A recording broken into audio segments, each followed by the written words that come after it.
نحمده ونصلي على رسوله الكريم اما بعد فاعوذ بالله من الشيطان الرجيم بسم الله الرحمن الرحيم يا ايها الذين آمنوا انما الخمر والميسر والانصاب والازلام رجس من عمل الشيطان فاجتنبوه لعلكم تفلحون صدق اللہ العظیم۔ میری انتہائی واجب الاحترام معزز سامعین و ناظرین، آج کی گفتگو کا موضوع ایک مشہور یوٹیوبر ڈکی بھائی ہے۔ یہ مشہور یوٹیوبر تھے۔ 17 اگست 2025 کو لاہور کے علامہ اقبال انٹرنیشنل ایئرپورٹ پر national cyber crime investigation agency نے انہیں گرفتار کر لیا۔ الزام یہ تھا کہ انہوں نے غیر قانونی آن لائن جوئے مثلاً 1x بیٹ وغیرہ کو اپنے یوٹیوب اور سوشل میڈیا کے ذریعے پروموٹ کیا ہے۔ ان پر اور بھی مختلف قسم کے مقدمات درج ہیں۔ بہرحال ہمیں یہ دیکھنا ہے کہ جو یوٹیوبر ہے اسے کیا کرنا چاہیے اور جو ان کے فالورز ہیں انہیں کیا کرنا چاہیے۔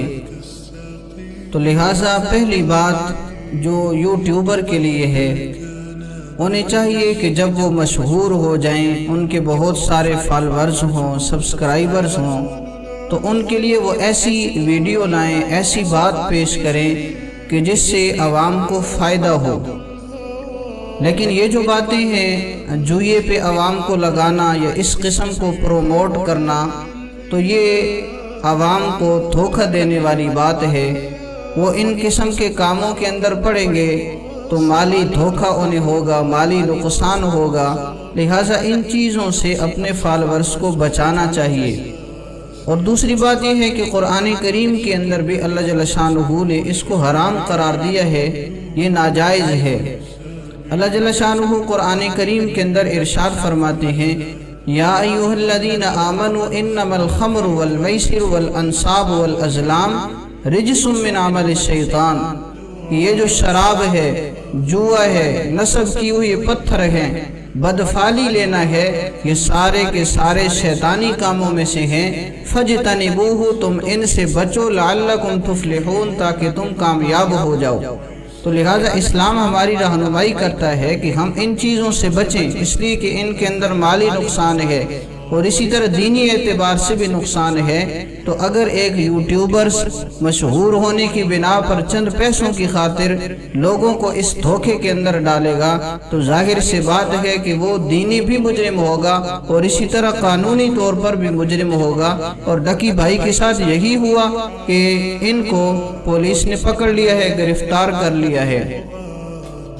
اور دوسری بات فالورز سے میں کہنا چاہوں گا کہ جو فالورز ہیں، جو انہیں سبسکرائب کرتے ہیں، جو ان کی ویڈیوز دیکھتے ہیں، تو اس کے اندر دیکھیں یہ کیسی بات پیش کر رہے ہیں، کیسی ویڈیوز بنا رہے ہیں، اس سے ہمیں کوئی فائدہ ہو رہا ہے یا نہیں ہو رہا، یہ ہمیں کس چیز کی طرف لے کر جا رہے ہیں۔ تو لہٰذا ایسا بندہ جو کہ جوئے کو پروموٹ کر رہا ہو تو اسے انسبسکرائب کرنا چاہیے، اس کی ویڈیوز نہیں دیکھنی چاہیے، اسے اپنے پسندیدہ یوٹیوبرز کی فہرست میں سے نکال دینا چاہیے، اور اپنے بچوں کو بھی اس کی ویڈیوز سے دور رکھیں تاکہ وہ بھی ان جیسی حرکات کے اندر نہ پڑ جائیں کہ وہ اللہ کے ہاں بھی مجرم ٹھہریں اور اسی طرح قانونی طور پر بھی مجرم ٹھہریں۔ لہٰذا ان چیزوں سے اپنے آپ کو بھی اور اپنی اولاد کو بھی بچانا چاہیے۔ تو لہٰذا جس کو بندہ سبسکرائب کر رہا ہے، جس کی ویڈیو دیکھ رہا ہے، تو اس کے اندر یہ دیکھنا چاہیے کہ ہمیں دینی اعتبار سے فائدہ ہو رہا ہے یا دنیاوی اعتبار سے فائدہ ہو رہا ہے۔ اگر نہ دینی فائدہ ہے نہ دنیاوی فائدہ ہے